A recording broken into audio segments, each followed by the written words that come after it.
Good afternoon, and welcome back to the NOFA 2021 Summer Conference. My name is Paul, and you are at the Understanding Asparagus workshop with Christie Higginbottom. Before we begin, I have a few announcements to make. Again, thank you for joining us during this virtual summer conference. We were close to being able to do this in person, but we just weren't quite ready to do that. So we're hoping, we're hoping for winter conferences this year to do in-person winter conferences. So let's keep our fingers crossed that we can make that happen. We are presenting, attending, and hosting this workshop from land that was inhabited before European colonization. Please take a moment to honor those whose land you now occupy. Much of what we know about how to grow food and manage land regeneratively came from farmers of color. NOFA invites you to consider how to incorporate racial equity in your own work. If we were all gathered in person out at Hampshire College in Western Mass today, this slide wouldn't be necessary, but a few Zoom etiquette rules to check in on. Please mute yourself if you're not speaking for everyone's clarity. We can use the chat feature to put any questions that you have. If there's any clarifying questions for Christie as she goes along, I'll bring those up from the chat, but otherwise we'll hold most of the questions until the question and answer period at the end. And please note that this session is being recorded and you all will have access to it shortly. As soon as we can get it posted, you'll receive a message that workshops are available online. So you'll have access to this after the fact. I want to take a quick moment to acknowledge our sponsors who, without their support, we would not be able to put this conference on and certainly not be able to keep our registration rates affordable and accessible. So we want to acknowledge our sponsors. If you need to do any shopping, please consider these businesses that value NOFA and the work that we do and want to support us. So we hope you'll give them some consideration. We also have our online auction. Many of our vendors and sponsors have provided product to us generously. And so we have a fun online auction, bid early and often. And the auction will run through the very end of the summer conference. So you have about a week.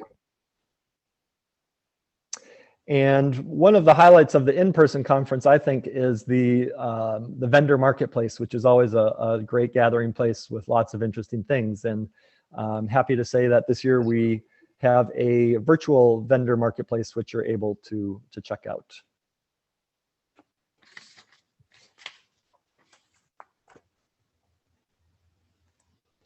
Now I would like to introduce Christie.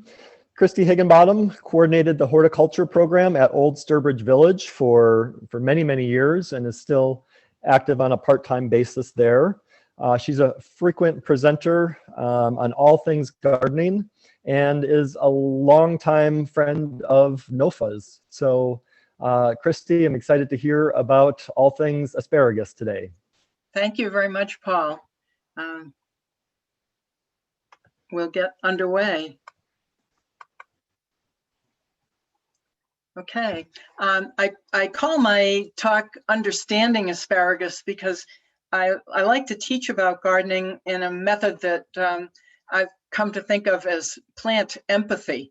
I think the better we can empathize with individual plants, understanding their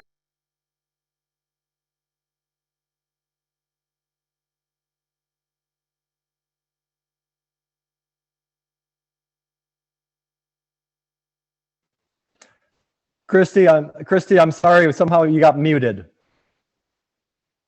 Unmute. There you go. Sorry about that. Okay. All right. Well, I'll take that back again. A few words. I had just mentioned that I call my talk Understanding Asparagus because the approach that I typically take in teaching people how to grow plants is something I think of as plant empathy.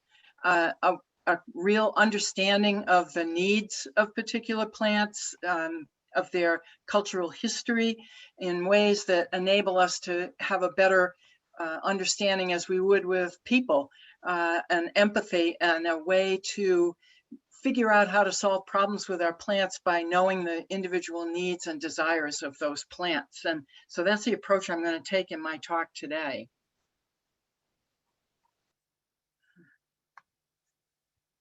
I'll start out by introducing the plant Asparagus officinalis. Asparagus officinalis, as you probably know, is one of the few vegetable plants that we cultivate that is a perennial. So we're going to have, if asparagus, once we plant it, it's going to be growing in our garden for years and years. And that means that we need to take a special care in preparing the ground for it. It's not going to move around in the garden the way many of our other crops do. It is hardy, so we don't need to worry about tenderness, except that the tender shoots of the asparagus, when they first come up, may be a little bit frost tender, but frost will not kill your asparagus plant. It's hardy to zone 4. Asparagus is what's known as an herbaceous perennial. And in case that term might... some people might be accessing this through their web browser and not through the Zoom app. So I think if people want to listen in English, it's probably okay. Are we okay? I think that was, yeah, I think that was some phantom audio. So go ahead, Christie. Oh, okay. So asparagus is what's known as an herbaceous perennial. The term herbaceous might not be familiar to everybody, so I'll just explain that quickly. A perennial lives from year after year after year, at least 3 years. And of course, with asparagus, if well grown, you can expect to have it for decades. An herbaceous perennial is one that makes growth in the spring, grows up during the summer season, and then in the fall, all of that above ground growth dies right back down to the ground. The root system of the plant and the crown of the plant, the area at the top of the root system that generates new growth, those will remain alive through the winter. They're very hardy, but you won't see any above ground growth with your asparagus perennial during the winter months. Asparagus is also a dioecious plant, and I'm going to explain that in more detail in just a minute. It is native to seacoastal areas of Europe and Asia and Africa. And this understanding where a plant is native is often helpful to us to know what kind of growing condition it's going to enjoy. And so as you might expect from a seacoastal plant, full sun and a well-drained soil are going to be two things that this plant is going to really appreciate. So the term dioecious, translates out literally to in two houses. And a dioecious plant is one where the male flowers and the female flowers are on separate plants. For a lot of folks, think of holly, for example. If you've ever grown holly and wanted to have those really colorful red berries for wintertime home decorations, you know that you have to grow not only the female plant that produces that fruit, but you also need a male plant to act as a pollinator, or the female flowers would never receive pollen and develop that fruit. So this is what's meant by dioecious, and asparagus is a dioecious plant. Some asparagus plants will be male, have just male flowers. The other asparagus plants will be female. So when you're growing asparagus, if you have a mixture of male and female plants in your bed, what you will see on the female plants is that after they flower, they'll develop these little berries, which then will turn bright red. What that means is that in order for those berries to develop, not a big deal for us unless we want to save our own asparagus seed, but just so you know, pollinators will move the pollen from the male flowers to the female flowers, and that will cause those red fruits to develop on your female plants. Now, choosing asparagus varieties, there are a lot out there to select from. You can grow open pollinated heirloom varieties of asparagus. I happen to grow the one that's pictured here called Martha Washington.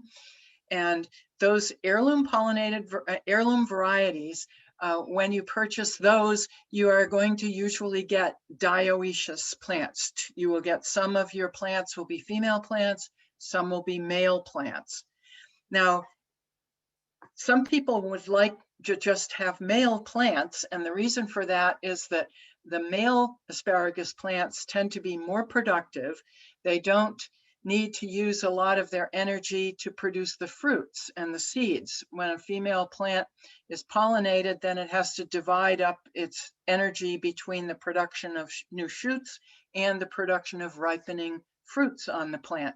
That means that female plants can be a little less productive. Also, female plants tend to produce meatier, thicker asparagus stalks. Recently, in the past 10, 15 years or a little more, the fashion has gone to very thin asparagus shoots. So you might think about, what do you prefer? Personally, I like to get some of those kind of fat, meaty ones. And so I enjoy growing dioecious plants where I get a selection of thinner stalks on my male plants and some nice fat, meaty ones on the female plants. If you tend to favor all of those skinny stalks, then you might want to look for a hybrid variety which has been selected just to create male asparagus plants. The Jersey series of asparagus hybrids is one that will give you mostly, if not all, male plants. And the Purple Passion is a hybrid variety that will produce these purple stalks. They do turn green when they're cooked, so they don't stay purple after they're prepared by cooking. But these varieties will give you a few more choices. As with many hybrid plant varieties, growers have also been selecting and hybridizing to provide for better disease resistance. The Martha Washington selection, the old heirloom Martha Washington, is a very disease-resistant, rust-resistant variety, but many of the new hybrid varieties have selected with those things in mind. And so as you're choosing varieties to grow in your garden, you might want to give a thought to what you're looking for in your finished product, and also to look for disease resistance in the varieties that you select. You may have seen white asparagus, although it's, I think, much more popular in Europe than it is in this country. White asparagus is not a specific variety. White asparagus is created by blanching the asparagus. We're going to talk about how we plant asparagus. We start out the plants in a trench to grow them. When people grow white asparagus, it is blanched by mounding soil, as you can see in the lower picture on the left down here, mounding soil up around the shoots as they grow to shield them from sunlight. Shielding them from sunlight will give you a white stalk, and it will also be very, very tender because it's not exposed to the sun and the air as much. But most people don't want to go to that degree of trouble to grow their asparagus here in the United States. But just to let you know, in case that was something you were interested in.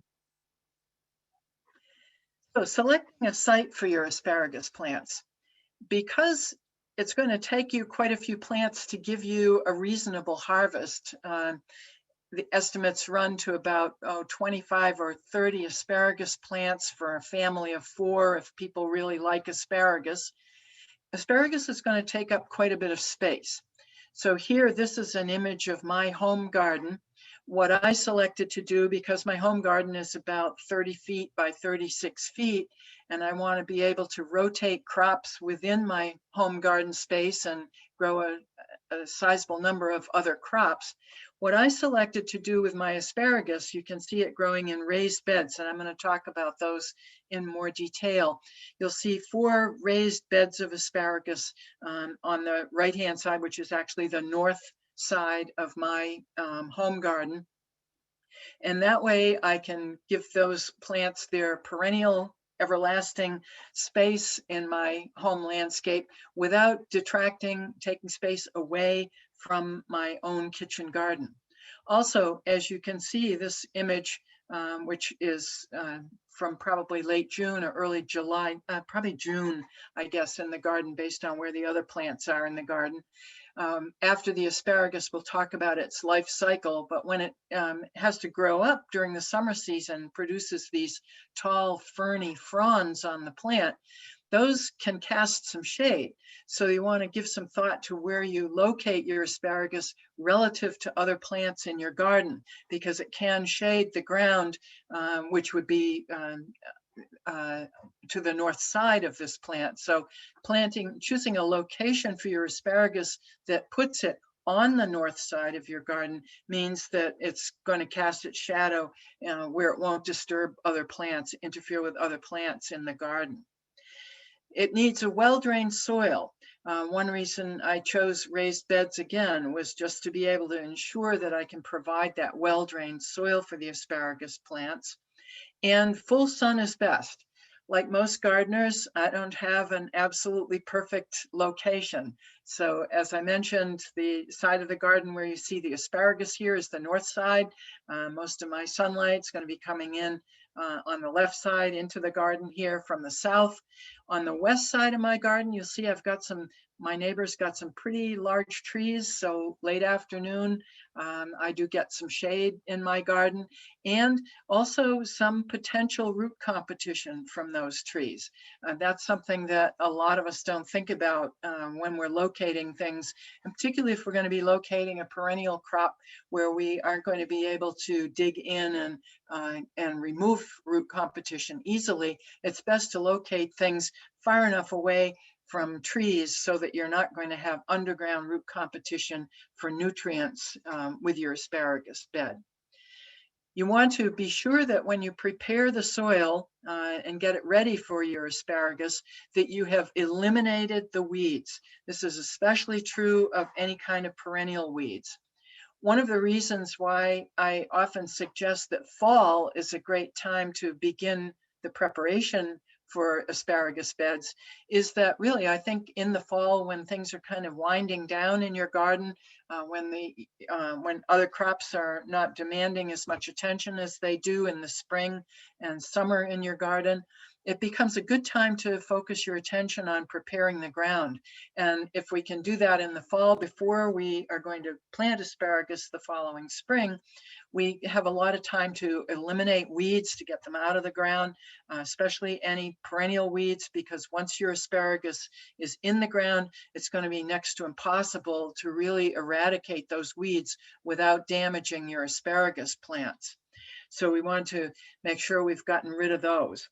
We want to choose a location that's sheltered from strong winds because the plant does get quite tall. You'll see in some of my later slides that I stake the mature asparagus plants to protect them from blowing over, but you wouldn't want to locate them where you were likely to get wind damage from them.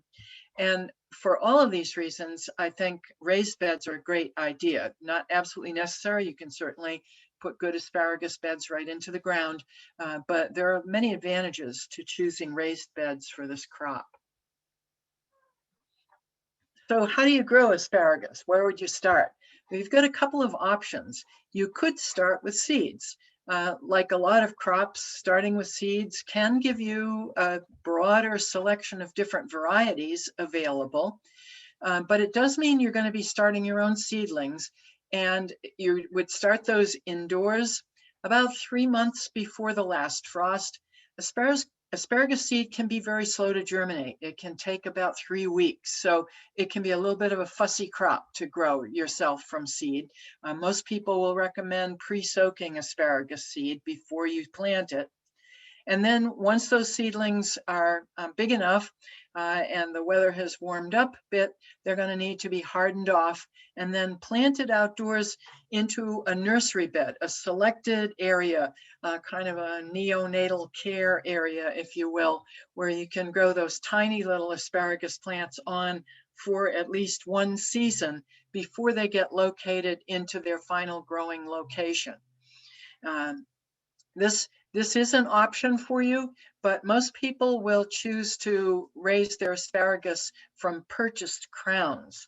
One of the main reasons, and this is one of the most important things to understand about asparagus, is that we can't really begin doing harvesting from our asparagus until the plants are 3 or 4 years old. If you start from seed, that means you're going to be waiting at least 3 years, more likely 4 years, before you do any harvesting. If, on the other hand, you buy 1 or 2 year old crowns of asparagus, so you're starting with essentially transplants, then you've got a year already taken care of. And so you're going to be looking at maybe 3 years of growing in your garden before you can begin harvesting, rather than 4 years. And I'll say right now, the reason why you have to wait this long, people wonder, why can't you just begin harvesting your asparagus right away? Well, the reason for that is that the asparagus plant, and you can see it in miniature here in these asparagus crowns, what you are seeing is a lot of really long asparagus roots, which terminate in the top in a growing area called the crown. In these 1 year old plants, the crowns are very small. The crown of the plant is an area where the plant is going to store nutrients, and it is the part of the plant that will grow the shoots, the productive shoots that are going to be your harvest. In order to be able to produce harvestable, desirable sized shoots to harvest, the plant has got to have stored in its root system and in its crown, it has got to have stored considerable nutrients. So it's got to grow on for several years before the crown of that plant is large enough, large enough to produce adequate sized shoots for your harvest, but also large enough to be able to sustain having the gardener completely remove the top growth from the plant and take it away. So think about it this way.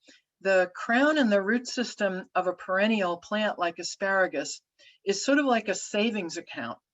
What the plant does when it grows, it sends up leafy plant growth, photosynthesizes, and then packs nutrients down into that crown and that root system, building up a store of nutrients like we would do if we were putting money into a savings account. With asparagus, when you harvest that plant, you cut off the whole plant at ground level and take it away. That means that the plant has to go back to the stored energy within its crown and root system to generate new shoots. Compare this with something like a tomato, for example. When you harvest a fruit from a tomato, it's no problem. The plant is still there. Leafy growth is still above ground, photosynthesizing every day. When you remove a tomato, it's actually good for the plant because it can now use its stored energy to make more tomatoes. It doesn't lose with that process. But I'll show you in a few minutes a little more detail on that in case this isn't quite as easy for you to understand. So when you buy asparagus crowns, you're going to be getting either 1 or 2 year old crowns. Many growers recommend that you start with a 1 year old younger crown. It might be tempting to go for the 2 year old crown, thinking that you will have less time to wait before you harvest. But older crowns can suffer from transplant shock, and so it can set them back a little bit. The 1 year old crown is more likely to transplant quickly and get growing quickly after it's been set into the ground. When you buy them, what you want to look for is disease-free crowns. So you want to buy from a reliable nursery or mail order source that can certify for you that these are disease-free crowns. And again, as I said, you'd want to plan probably about 25 or 30 plants for a family of 4 if that family is going to be really avid asparagus eaters. These will be mailed to you in the springtime. Nurseries and providers, no matter which part of the country they come from, they will usually time their deliveries, or you can specify a delivery time that is suited for the growing conditions in your area. You want to plan to be planting these. There can still be cool weather, but you don't want to have chance of severe frosts when you're putting these in the ground. So if you've gotten your ground prepared in the fall, this is a good way to ensure that when your asparagus crowns arrive, you can plant them right away. You don't want them to be hanging around for a long time. If it's going to be a few days or a week or so before you can actually get them into the ground, what I've done, as you can see here, I've taken my new Asparagus Crowns. When they came, I got some moistened organic potting soil, and I put them into a container, covered them completely with that moist organic potting soil to prevent them from drying out, put them in a cool spot out of a lot of light, just to hold them until I could get them into the ground.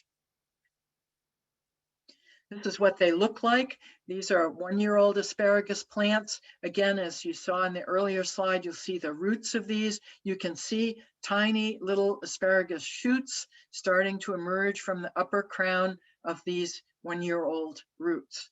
And they will grow for about 3 years before they are mature enough for me to harvest from them. I took this diagram, and it is, you have it on the handout that Paul can make available to you via, I guess, probably the chat room resources here with today's presentation. My handout has a lot of notes outlining what I have to say today, and this diagram is part of it.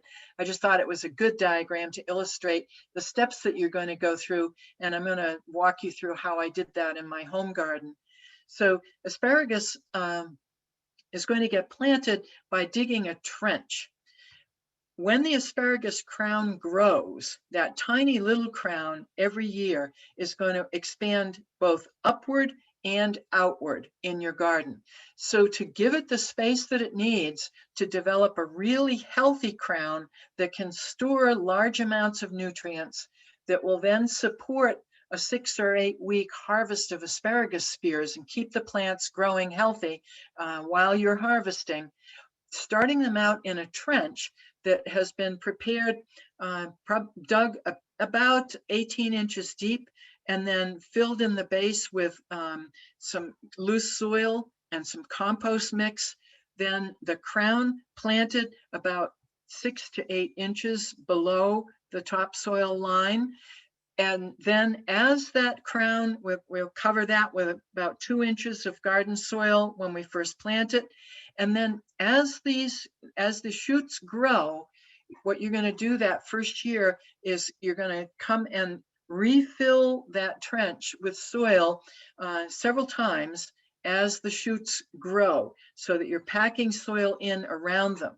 That puts that crown and root system down deep enough that it will have both the lateral room to spread out as it grows year after year, and it will also have the upper space to expand upward. By developing a really strong crown, this is what's going to ensure that you're going to have a good plant that will yield for decades after you get it planted. And so then when that process is completed in that first growing season, you will have the small plants growing up with the soil eventually filled in right up to the surface level of the garden. I'm going to show you what I did with my raised beds. This is the raised bed frame that my husband built for me. We used rot-resistant cedar planks to build up. This is 4 feet wide by 8 feet long, and it's 12 inches deep. We installed what I call a vole barrier in the bottom of ours. Not everybody would need to do that, but we know that on our property, we have some severe vole problems. I know that vole barrier, once it's down below ground with the plants growing on top, it's probably not going to last forever, but I was hoping that that would give us protection from underground vole damage that we have a hard time controlling, at least while the plants are getting established in the garden. And so we installed a hardware cloth. This is a 1/4 inch mesh hardware cloth in the bottom of the cedar beds, but you can see how they're constructed with corner posts here to which those cedar planks are nailed. And these are, as I said, 12 inches deep and 4 feet by 8 feet in size. And I actually put mine together. I didn't follow my own advice. I put mine together early in the spring when I knew I had ordered my asparagus. Again, I think ideally fall is a good time to do that. But what I did was I prepared the soil by removing digging down and removing to make sure I get roots and all of any kind of perennial herbs or any kind of perennial weeds that would interfere with the asparagus plants. One of the reasons why weeds are such a problem with the asparagus is, again, comes to the critical factor of those asparagus crowns having to be healthy. When you're weeding, you've got to be really careful around your asparagus plants. You can't go jamming tools, spades way down to remove weeds, because that would risk damaging the crown of the plant, which could lead to disease infections in your asparagus. When you're cultivating over the top of asparagus plants, you have to make sure you do that very delicately, not really deeply. And so it's very important to make sure we don't have well-established perennial weed systems in there that would be hard to remove without damaging the asparagus. So we've removed weeds from this ground. I've loosened the soil down below so that roots can grow down into it. And then we brought in a well-screened loam, one that we had determined is a good safe loam. When I always tell people, if you're buying loam, make sure you have a good discussion with whoever you're buying that from to ensure that you're not getting anything that has any kind of toxic waste or anything in it that you don't want in an organic bed. And then well-rotted manure and my own homemade compost. Because the asparagus is a perennial and it's going to be growing in that same spot for decades, we don't have a chance to go back and correct these mistakes after we've started. And so we want to make sure we do the very best we can as in preparing the soil right from the very start. Then I'm going to blend compost and manure. Again, it's like, mixing up a cake mix. We're going to blend together the compost and the manure into the garden soil to enrich the raised beds here. And then to prepare the trenches, as you can see in this bed in the foreground and also the further back bed, what I've done is I've prepared a trench that runs the length of my frame. And if this was in the ground, in your garden ground, you would be digging a trench and then piling your garden soil on either side of that trench so that you have it available for filling as the plants grow. You want to keep that piled up on the sides so you've got it there to continue your process. And you make this trench to receive the plants, and then as those plants grow, they're going to develop a root system and a crown that's really going to expand upward and outward in a 4-foot wide bed. As you'll see from one of the last slides, I took a photo of my asparagus bed this morning, so you can see this was in 2011, 10 years ago when I started these, and you'll be able to see how wide that's become today. The transplants are going to be set into that trench, covered about 2 inches at planting time, and then we'll continue to add that soil 2 or 3 times as they grow until it's level. Here's a close-up of a trench. Asparagus is the soil that asparagus is native to in those coastal areas that I mentioned where asparagus originated tend to be an alkaline soil. And so asparagus likes a pH of somewhere between about 6.5 to 7.0. And if you do that bed preparation in the fall, you can combine that with a soil test where you're going to put your asparagus, or a soil test if you're doing raised beds of the loam that you purchase, so that you can determine what your pH is. And then if it's necessary to correct that, to raise that pH at all, you can add some lime while you're preparing your soil and incorporate it into the soil. As to fertilizers, green sand was the source that I used for potassium. Potassium is a soil mineral that the plant is going to need to form those new buds, that new growth that is going to produce the asparagus shoots, relies heavily on potassium. So you want to make sure you have adequate potassium in your soil. And green sand was the source of potassium that I chose for my raised beds. Phosphorus also is going to be important. Phosphorus helps plants build strong root systems. And as I've mentioned several times now, that's going to be critical as well to a healthy asparagus plant.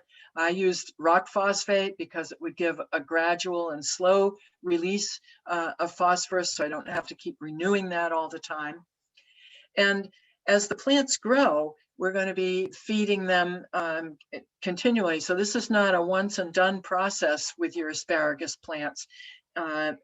If you begin to see any yellowing of the asparagus leaves, it might indicate nutrient losses, or if you're not getting the sufficient growth, one way to improve that is to give them a liquid feed. A fish or seaweed emulsion mixed, it's a concentrate mixed into water and then watered directly onto the plants. It's like intravenous feeding. Those nutrients are going to be available to your plants right away, as opposed to the mineral nutrients that I mentioned earlier, which need to be broken down by soil microorganisms before they are available for your plants to feed on. Compost, top dressed on the surface of the soil, as that breaks down, will also serve to feed the plants. And once they get up and growing and we start harvesting them, I recommend giving a top dressing of some food in the summertime. This would come right after your harvest. After you harvest your plants, they're going to put a lot of energy into regrowing and then making that mature plant above ground. That's going to take some nutrition. And so giving the plants a little extra food boost in the summertime is a good idea. And then in the fall, when the herbaceous perennials die back down to the ground, it's easy for us to think with herbaceous perennials like that they're stopping all their growth when we see the top growth die down. But that's not true. In the fall of the year, perennial plants make a lot of root growth. The soil temperatures will remain warm in the fall, even after air temperatures begin to cool down. What that means with warm soil temperatures is that those soil microorganisms that will process our organic fertilizers into nutrients that are available for plants, those soil microorganisms depend on warm soil. And in the fall, when the soil is still warm, they're still active. And the perennial plants take advantage of that. They don't need to use those nutrients then for top growth, but they do use them to expand their root growth in the fall. And so adding some nutrients in the fall is a really good idea for any herbaceous or other perennial plants. Here's a close-up of my planting trench. It's 18 inches wide. With compost mounded in the center. I'll show you a diagram in a minute.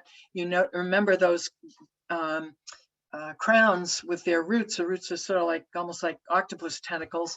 What you're going to do is set the crown on the top of a mound of compost and then spread those roots down on either side to firm the plant into the soil in the trench. So we leave it a raised mound of compost in the center. And the plants can be set 8 inches to 12 inches deep. Some of the newer varieties and some newer plant information recommend 6 to 8 inches deep. I set mine down, as you can see here, 8 inches. Here's a little diagram to show you what that looks like in a sketch from Cornell University's website. So we've got our little mound in the center, the asparagus. This could be a crown, or it could be a seedling plant that you've grown, a 1-year-old seedling plant that you've grown yourself. So here they are, set into my trench. They need to be set in not any closer than 12 inches. And the further apart you have space to grow them, the better, because the further apart they are, the less they're going to compete with one another as their crowns begin to grow and expand. If you've got a lot of room, you could go 20 or 24 inches apart with your plants. But 18 inches is a good spacing for asparagus plants that allows them to, each plant to have the room it needs to do its best, and spreading the roots down over that compost mound. Then filling in the trench, as you can see at this end, here you can still see some of the roots showing, but filling in that trench to cover those plants when they're first planted with a couple of inches of loam mixture, and then adding that remaining soil 2 or 3 times as the plants grow until the trench is filled. And as I mentioned, side dressing with compost or composted manure, liquid feeding as we go along are all good ways to add nutrition to the plants as they grow. And keeping them weeded is critical. Asparagus is not tolerant of weed competition, and again, has to be done carefully to avoid damage to the crown. So the sooner you can get those weeds out while their root systems are still very shallow, the better it's going to be for the asparagus plants, and the less likely you are to inflict damage. Damage to the crown can become a wound where crown rot and other diseases can enter and endanger the future of your plants. And you can mulch these beds using straw or leaf mulch or whatever favorite mulch you have that you use in your garden. That will help to conserve moisture. It's particularly important in dry times in raised beds because that provides good drainage, but it also makes them more likely to dry out when we don't have adequate rainfall. And so some straw or leaf mulch or other mulches are going to be a good idea here. So here's what that bed that I planted looked like in August of 2012, a year into the planting. No harvest was done to the asparagus this year. It was just allowed, the shoots came up, they were allowed to grow up. People who have never seen mature asparagus plants are always surprised. We are used to seeing those tiny little shoots with that bud at the top.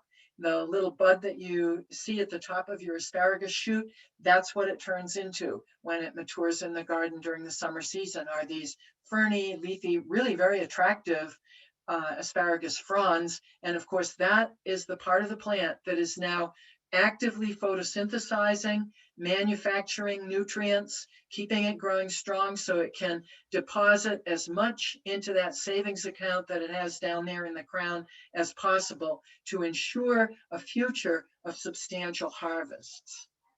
So you got to resist that urge. Don't harvest until the plants, I recommend 4 years old. Some sources will tell you you can do a very light 2-week harvest from 3-year-old plants. I waited until mine were 4 just to be absolutely sure. After investing all that time and all that work, I didn't want to have a failure. And the first year you harvest, you're going to do it sparingly, only about 2 weeks worth of harvest, and then you're going to stop and let the plants grow up. Mature, healthy beds of asparagus can be harvested. You can cut shoots from those for 6 to 8 weeks. And you're going to monitor those as you go along. When you begin to see spears, the new spears emerging really small, like thinner than a pencil in diameter, that's a signal to you that the plant is running out of its savings account. It's running out of stored nutrients. And so at that point, you want to stop harvest and allow the plant to grow up and photosynthesize.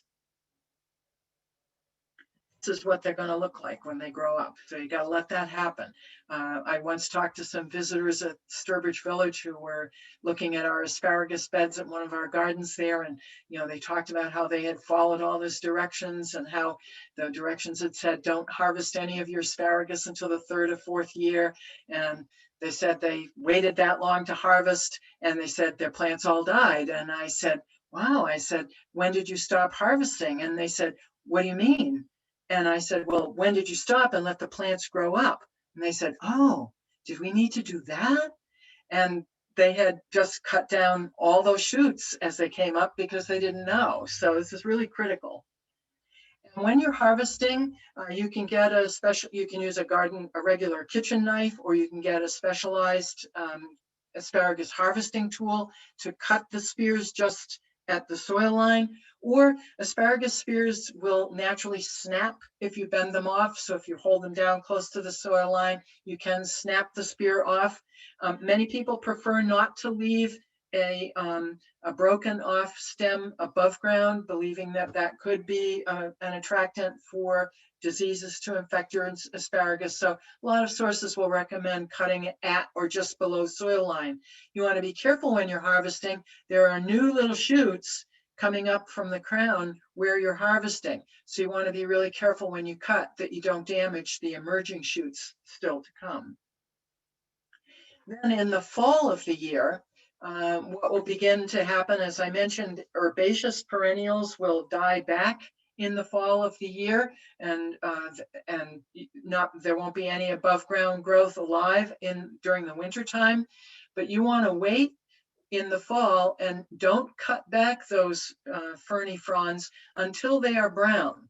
As long as they are green, they contain nutrients that are going to be recycled down into the root crown and the roots and the crown of the plant. So you want to make sure the plant has had the opportunity to access all of its nutrients before you remove that top growth.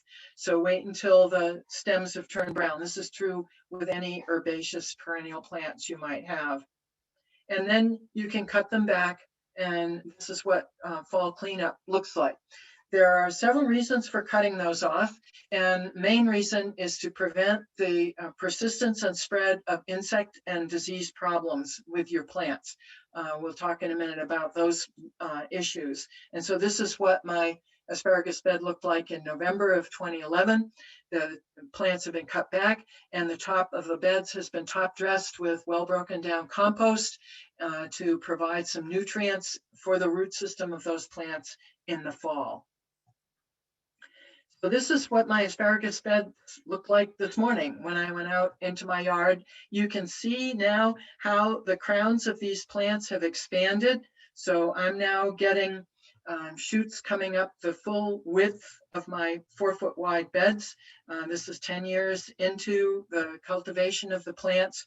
You can see that I have used some stakes and twine to support those ferny growth so that wind and heavy rains don't knock them over. That's a good idea to put in. They don't need real heavy staking material, but a good tall stake and a couple of turns of twine just to hold those up so that they don't fall over is a good idea. Now, just to some problem management with your asparagus, common diseases with asparagus. The one you see pictured here in this image is something called asparagus rust. Asparagus rust is a spore-borne fungal disease. It's like all spore-borne fungal diseases, it is made worse by prolonged wet foliage. Just briefly, fungal diseases spread by spores. Spores are like dust that blow about in the air. Spores of some fungal diseases can travel for miles in the air. If your plants are nice and dry, they can still be infected, but they're much less likely to have serious infections because the spores won't stick to them. If your plants are wet, and the spores stick to the plant surface, that allows the fungus to become established onto the surface of the plant and cause a much more serious problem. This is true of any fungal disease, whether it's asparagus or tomatoes or potatoes or any of them. And so obviously we can't do a lot about preventing Mother Nature from keeping our plants wet. Really humid weather or rain like we've been having can lead to the establishment or the spread of spore-borne diseases. But you can avoid overhead watering on your plants, especially overhead watering toward the end of the day when the plants would not have enough time to dry out and would stay wet for a long period of time overnight, allowing fungal diseases to get established. So try and avoid that water with a soaker hose or something else that keeps the water right down at the surface of the soil and doesn't spread it around up in the top of the plant. Also, this is a good reason for adequate spacing of your plants and making sure that your asparagus beds are not crowded in by other plant material. What you want is good sunlight penetration that will dry out plants quickly when they get wet, and good air circulation also to keep those plants dry. That's going to make them more healthy and much more resistant to diseases. Also look for resistant varieties that say they are rust resistant. That's a good way to start.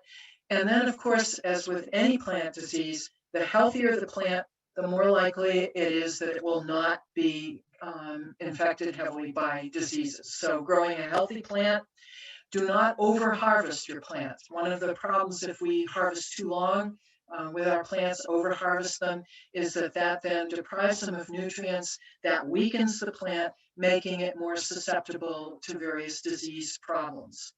And then practice good garden hygiene. By that, I mean removing any diseased material that you might see on a plant when you see it, and also that fall cleanup that I mentioned, because spores of diseases, if any, are present on the foliage of your plants. You don't want to leave those in the garden where those spores then can be lodged in the soil, and then when you get a heavy rain and that soil splashes up onto your plant the next year, you're going to end up with those spore-borne diseases. So garden hygiene, getting the old foliage out and making sure that you don't put it, especially if there's any reason to think it might have had any disease problems. I would not add it to my compost, or I would not certainly use it as a mulch or anything like that, where it would tend to maintain those spores within your garden environment.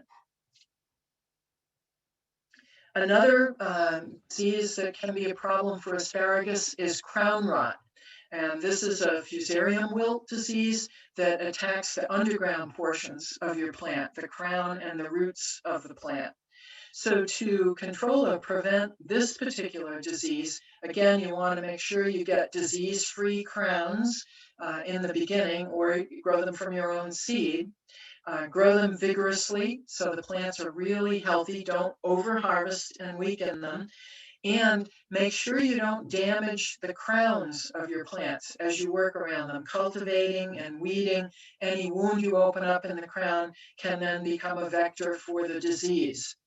Also, it's not a good idea to plant asparagus where asparagus has grown in the past. You should start with a fresh asparagus area. That will minimize the risk that any of these disease organisms are going to be present in the soil where you're putting your plants. And once again, that good garden hygiene, cleaning up well in the fall and removing any diseased looking fronds from the plant and getting them out of the garden. Asparagus beetles can be a pest. I haven't had any disease problems with my asparagus, but every single year we fight asparagus beetles. You can win the battle. It just takes a little bit of patience and a little bit of diligence and a little bit of tolerance for working with bugs.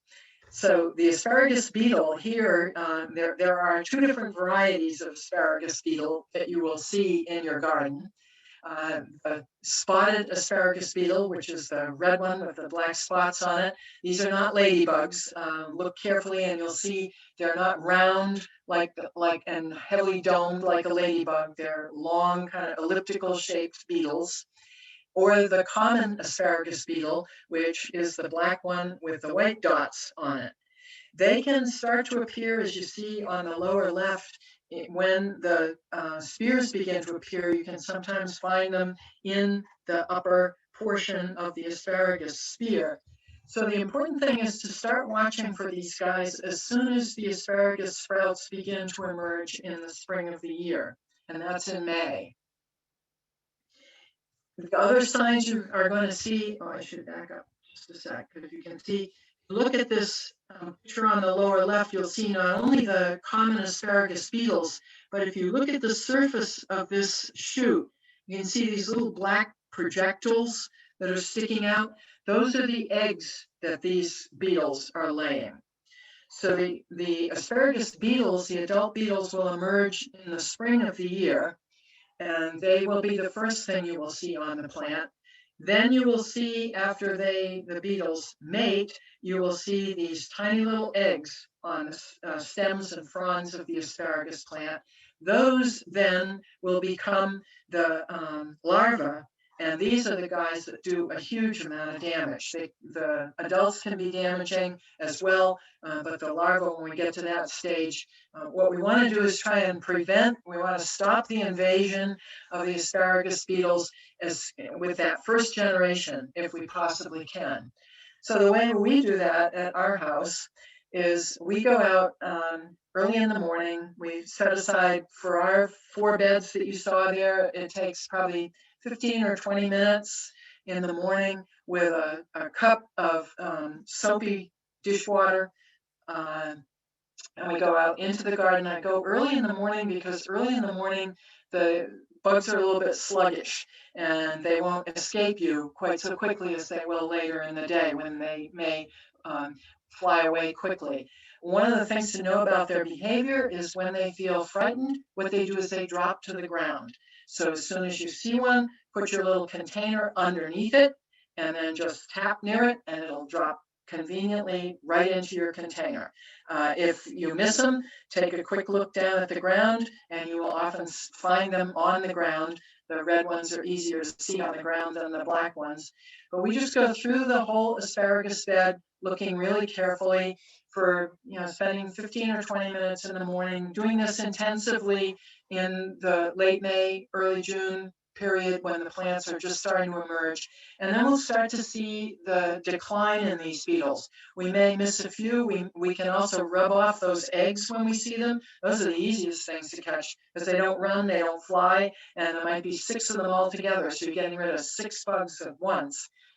And we might miss a few and we might have to go after some larvae later on. But if you don't do this process, it can be really discouraging later if you get a huge population of these characters.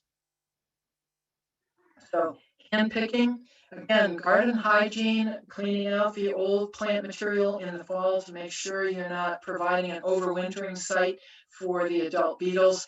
And also, as organic gardeners, we know we want to protect beneficial insects in our garden. And so correcting harmful insects by using hand picking methods like this, we can be real specialized. We don't need to risk using any kind of an insecticide that might target a beneficial insect when we're trying to get rid of something that's a pest.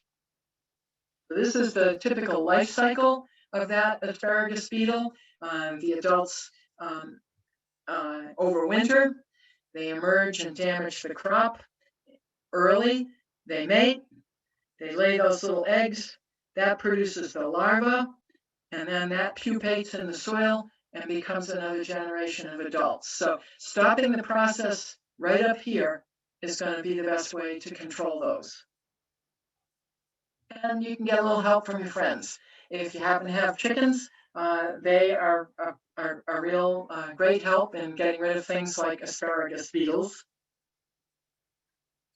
So to conclude my presentation, I would encourage you to reap the rewards of this investment. Asparagus is truly an investment. Comparing it to a savings account, I think works in a lot of ways. If you do it carefully and you're really mindful, you'll get a wonderful, versatile culinary crop that you can have for decades in your garden and can really enjoy fresh, straight out of the ground in your garden. So I'm happy to take any questions that you might have at this point. Thank you, Christie, for super informative and thorough and well explained step by step on establishing asparagus. So if any attendees want to unmute themselves and ask their question, now would be a good time to do that. So should I? I'll read. Should I stop the share? Is that? Should I? If you'd like to, go ahead. Okay. That's fine. Kim Albert in the chat wanted to double check, when you're digging the trenches for the asparagus, as that plant grows, you're filling it back in. And I believe that you're going to fill that plant back in, during its first year of growth. Is that correct? Right. That's just the planting stage. That's the only year that you have to do that process at all. And so basically what you're doing is you're watching it grow, and you'll fill it in, you'll see that little stem emerge, and what you'll do is you'll apply soil, leaving a tip of the plant still above ground. So you're not going to keep covering those plants completely. You're just going to build soil in around them. Then they'll grow up a little further. You can add a little more soil around them so that you leave a tip of the plant, some leafy growth on the top or shoot growth on the top that's showing. And what you're doing is you're allowing the plant to make a lot of its stalk down below ground and to build its root system. But that's just the first year. The only year you have to worry about that is the year that you're getting the plants established. I hope that answers the question okay. Looks like it. What other questions do we have for Christie? Or maybe she was so thorough and detailed, there was no room for questions, but what do we have?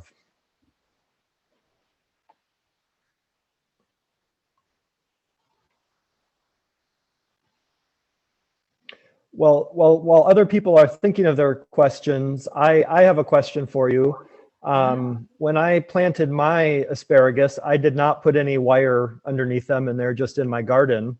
And then one spring I noticed, I don't know if it was a vole or a gopher, but some of my crowns were scattered around my garden. So I have, asparagus coming up in beds where it wasn't planted. So is there a way to, transplant asparagus once it's been established? Okay, so let me ask you a couple of questions, Paul. You said you saw actual crowns in the garden, or did you just see new growth in the garden? Good question. It was just new growth. Okay, so what you may be seeing is seedlings. Do you have female plants among your asparagus plants that produce those little red fruits that I mentioned?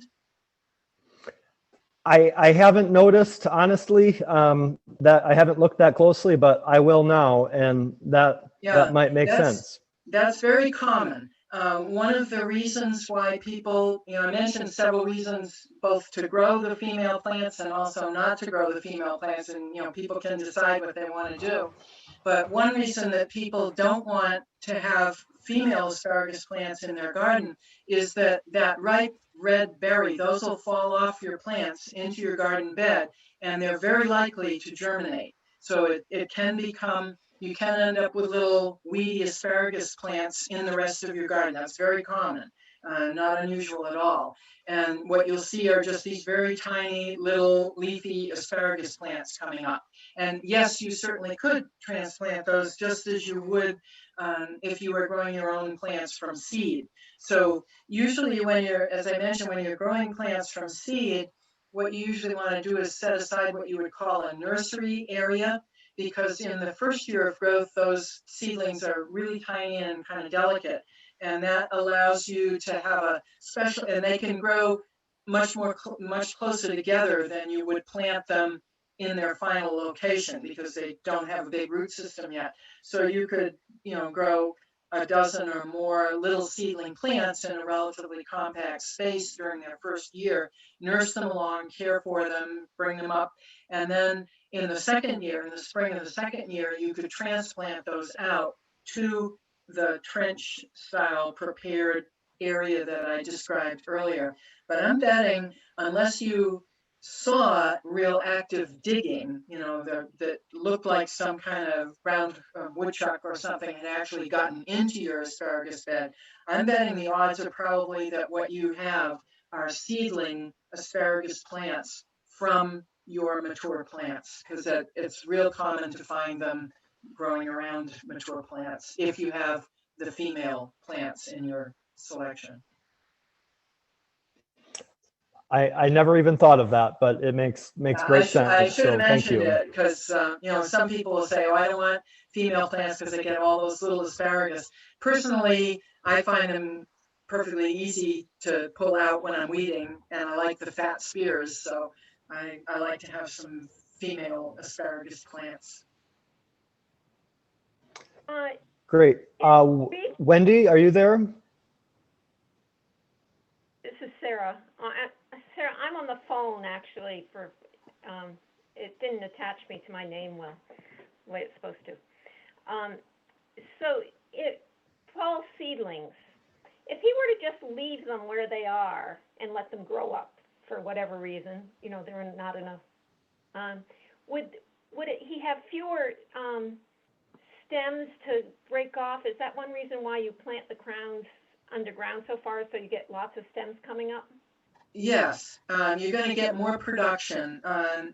Asparagus, if you've ever seen like a wild asparagus coming up someplace, like seedling asparagus that's just appeared on a landscape, it's probably seedlings from a garden years ago.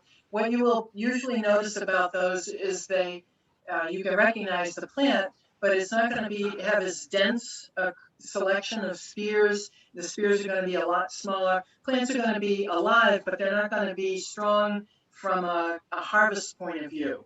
So if you just left your plants to grow in the garden, they probably would grow, but you're not going to get a real decent yield for the amount of space that plant and for the care you might take. It's not going to be really worth it. To make it worthwhile, you really need to establish a good bed of asparagus. The plant won't die, it'll keep growing, but it's not going to make that big crown. Again, what you want to do is create conditions that will encourage the asparagus plant to make deep growing roots and a upward and width expanding crown plant. Think of the crown as like this big living mound from which new shoots come. If it's given the kind of conditions and soil preparation it needs to get really big and expansive, then you're going to get lots of shoots. You will get a lot more harvest. You will also get sturdier, stronger shoots than you would from a plant that doesn't have that opportunity. It's not like the seedling plant can't grow. It can. But what you're doing is you're providing an environment to get a really strong growing, crop producing asparagus plants. So yeah, you could leave them around the garden, but they probably just end up really being more weeds than crop. Okay, thanks. Yep. Yeah, it's really an investment. And once, I think the labor time for asparagus is obviously at planting, getting the crop underway, but that's just the first year of the process. That's pretty labor intensive. And then early in the spring, just controlling the insect problems. You're going to be spending some time with your asparagus plants in late May and early June, controlling insect pests, and then occasional weeding. But really, once you get a bed of asparagus established, I don't want it to sound like it's a real high maintenance crop, because it isn't. Once it's growing well, routine feeding, if you mulch, you can control the weeds, and the crop will give you a great crop. But once it gets growing up like you've seen it with all those feathery fronds on it, stake it, and then pretty much from July, when you stop harvesting at the end of June, right through then cutting it down in the fall, there's not a lot of maintenance you have to do with an asparagus bed.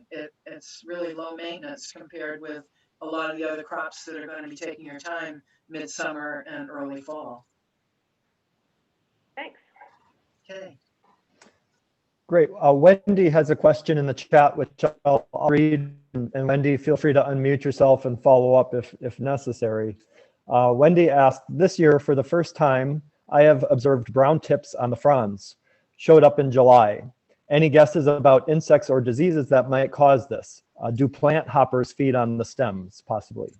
Okay, so this is, your plant is up and it has the full-sized ferny leaves on it, and you're seeing brown tips, or was this brown tips on the shoots as they emerged? Hi. Can you hear me? Yep. Okay.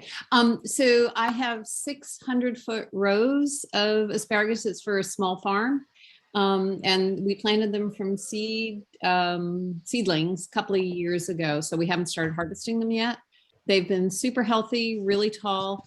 But this year I noticed like every 25 or 30 fronds or so, like one of them will have the fronds in July. So they're full height, but they're still growing out. So they're still in that sort of tight stage.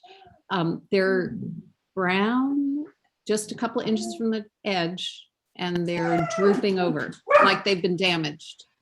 And it's not cold weather, and I'm trying to figure out what's blocking the vasculature or what might be doing it. And I can't find a picture of this damage anywhere online.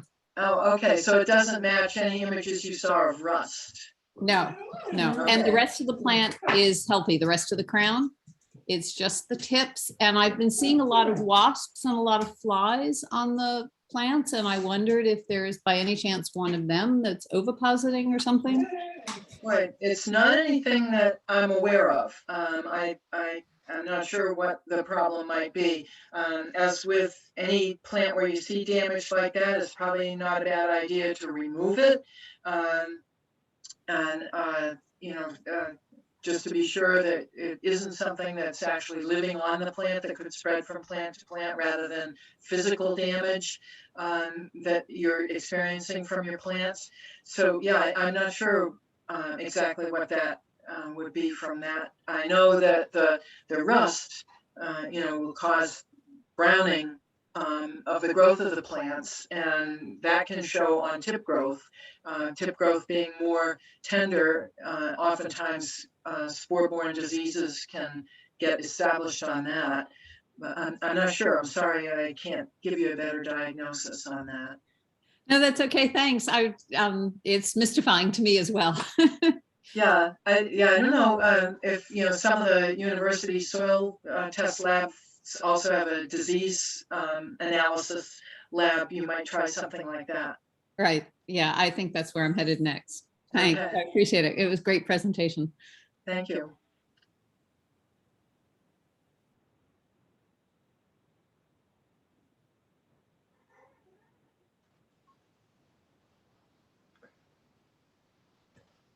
Kim just asked about, do you need to be careful of the crowns when staking?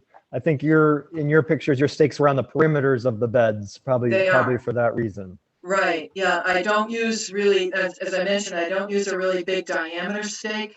I tend to use the bamboo stakes, or I have a couple of metal, very thin, cylindrical type metal stakes that look sort of like metal bamboo stakes.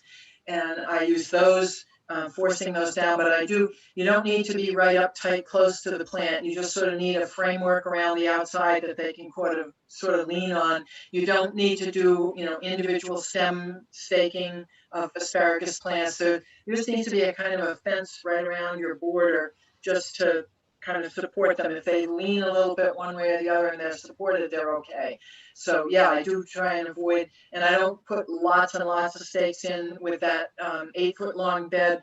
I think we usually have like 3 or maybe 4 stakes that run down the length of that bed.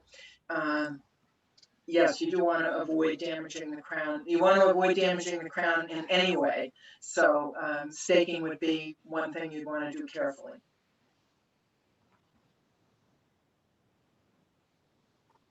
Thank you. You're welcome.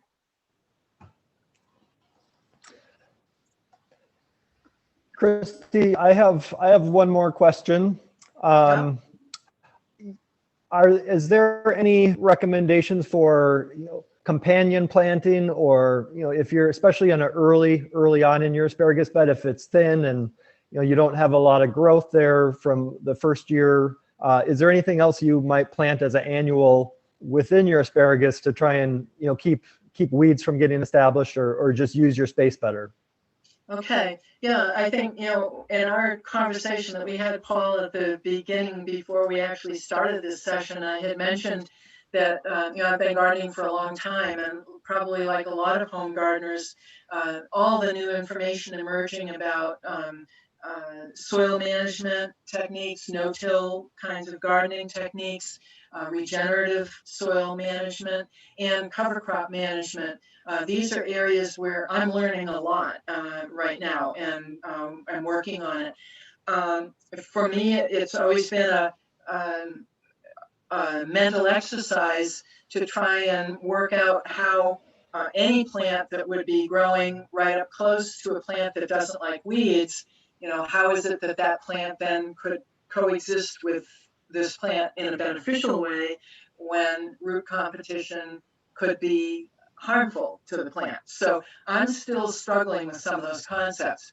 To make it work easier for me with things like asparagus, for example, I would be inclined to use cover crops that are not going to be persistent. You don't want to use something like rye or buckwheat, where you're going to get a root system for the, you see people dealing with, plowing in or turning in cover crops like those in the spring of the year where you've got a massive root system on the bottom of that cover crop. I would not put anything like that in with asparagus for all the reasons that I've mentioned. It may be regarded as a beneficial crop in terms of its nutrient value, but the physical risk of trying to remove the crop or have it compete with the asparagus would be a problem.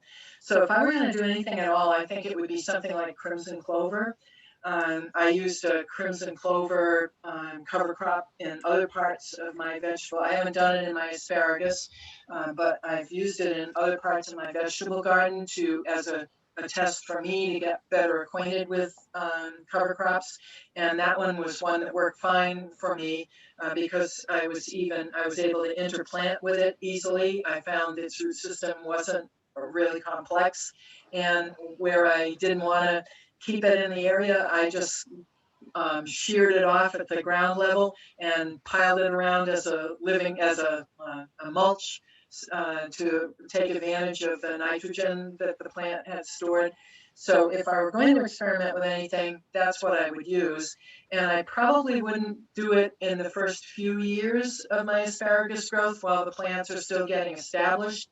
I'd be inclined to wait until I was sure I had the crops established, and to enable some of the kind of benefits that you rely on from cover crops, I would use a good mulch. So I use a leaf mulch.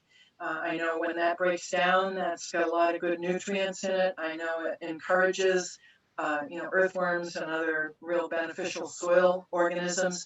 I know it reduces weed growth and holds in moisture. So the benefits of that leaf mulch on top of my asparagus bed, for me, that's kind of outweighing, at least early on, the benefits that I might get from a cover crop. It still provides me good benefits, but it doesn't seem to have the risks. Again, I'm still experimenting with cover crops. So there are a lot of people in NOFA who have way more experience with them than I do. And some of them may have suggestions or advice that would be helpful if you wanted to introduce the cover crop. Right now, for me, if I was going to try anything at all, I think I'd probably go with something like the crimson clover. I have a question. I just put in an asparagus bed last year. So we had our first harvest, which we harvested for just 1 week. And I guess next year we can harvest for 3 weeks. But my question is, it's very healthy, very tall. It's been staked. I have the leaf mulch, like you said, on top of it. It's doing beautifully. It's putting out all these spears.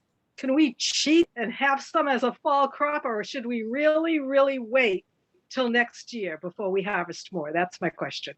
Okay, question for you. You said you started your bed last year? 2-year-old roots we planted last year, and we did our first harvest this spring of 1 week. It said in the direction.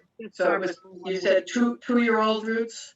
They were 2-year-old roots last year, Okay. and we harvested for a week this spring. Okay.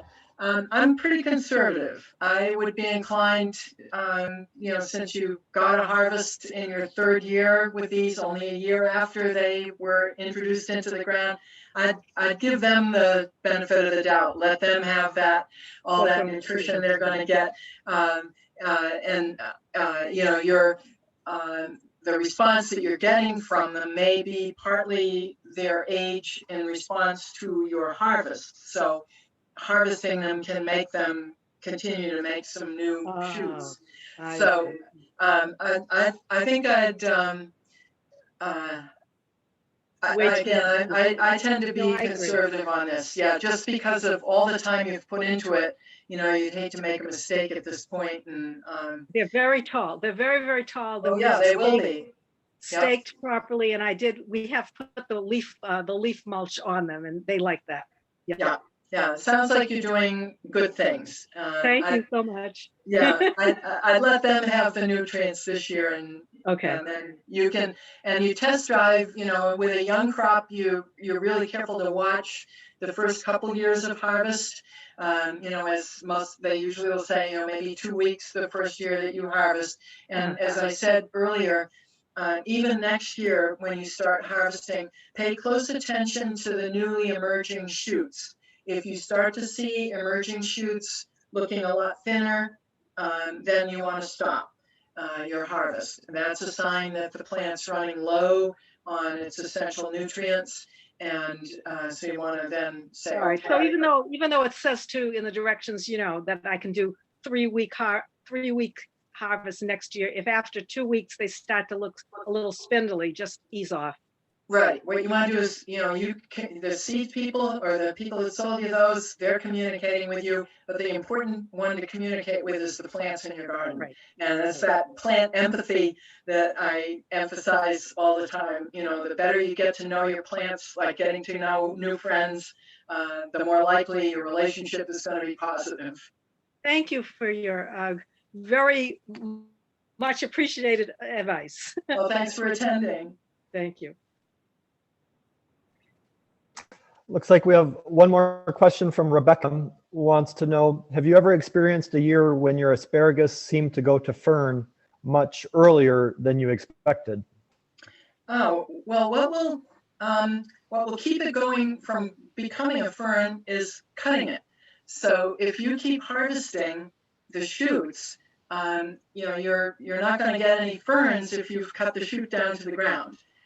That's the reason why we have to make sure we don't harvest too long, because, unlike, as I mentioned earlier, unlike other crops where when you harvest from them, you typically only take part of the plant, and then the plant just keeps on growing and making food. With the asparagus, when we harvest, we're taking the whole plant. So you will get, as soon as you allow a shoot to grow without harvesting it, it's going to make a fern. If you cut it and eat it, it can't do that. So if you start harvesting in the spring and you don't cut all the shoots that come up, if you just cut some and you let some grow, anything that starts to grow that you don't eat is going to move into the fern stage. That's just its natural growth habit. So the only reason you wouldn't have ferns early on is because every shoot that came up was one that you ate. I hope that answers the question okay.